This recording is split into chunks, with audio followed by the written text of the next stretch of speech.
So a journalist gets a sniff that there's about to be mass redundancies at your office. So you get a phone call from a reporter who asks you to go off the record. Now that's just a way for the journalist to still get the story to air or to print, but without putting your name to that information as the source.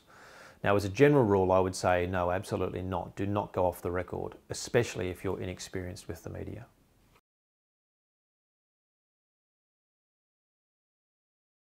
Well, be polite for starters. Don't be aggressive. Don't give that journalist an excuse to want to dig that little bit deeper just because you've been aggressive or rude or hung up the phone to them. And have a system in place as well. So if you do get a call from a reporter, then just simply say to them, would you mind contacting my head of communications?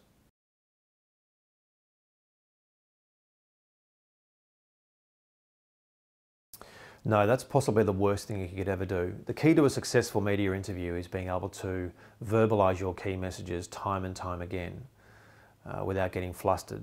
And if you do know your messages inside out, then you'll always have a fallback position and you'll always be able to find your way back there should you get distracted.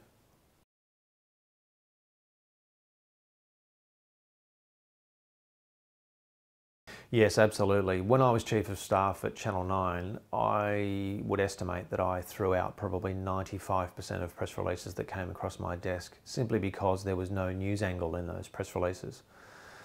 So the authors of these press releases don't think about who they're sending it to. So what might be good for a newspaper newsroom may not necessarily be good for a TV newsroom. So you absolutely need to tailor your message to suit the medium or the newsroom that you're sending it to. That way you'll get far more traction than if you just take the shotgun approach.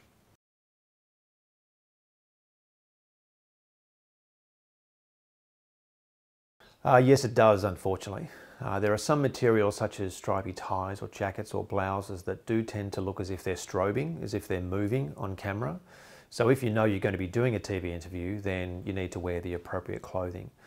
If you are wearing something that's strobing or moving on camera, then it just gives the viewer just another reason to switch off, and therefore you've lost your chance to get your key messages across.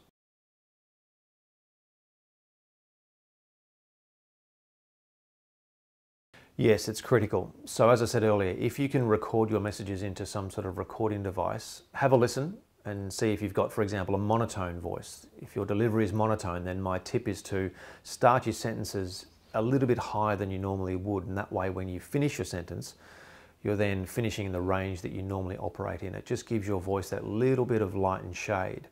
I wouldn't start every sentence on the same note though, and finish it on the same note, because it tends to make you sound a little bit robotic.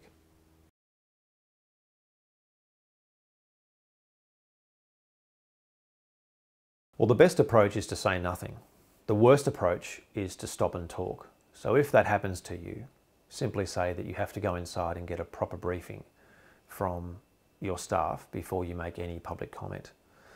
Now, don't tell the journalist to leave. That's the worst thing you can do. They just have a job to do. In fact, if you tell them to leave, they're more likely to remain camped outside your office and want to dig that little bit deeper if you give them a reason to believe that the rumour that they've heard is true.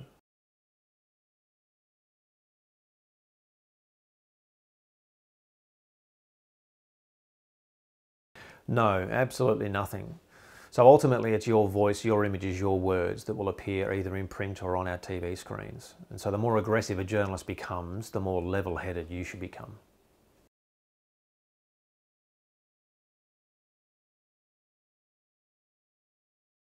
It's critical. Consistency is critical. So if a journalist rings 4 or 5 of your colleagues and gets 4 or 5 different answers, then it tends to send somewhat of a dysfunctional message to the media. And then they can simply just cherry pick the messages that best suit the angle of their story.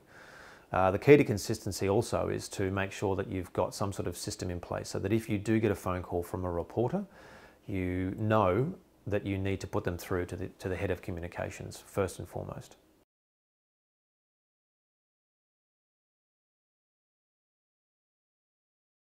Yes, yes. They say the best ad-lib lines are often the most well-rehearsed. So as I mentioned earlier, get your phone and practice delivering your messages. Do it over and over and over again until you're comfortable saying them, and then practice variations on a theme. If you have 3 or 4 alternatives to the one message, then you'll always have a fallback position if you get flustered.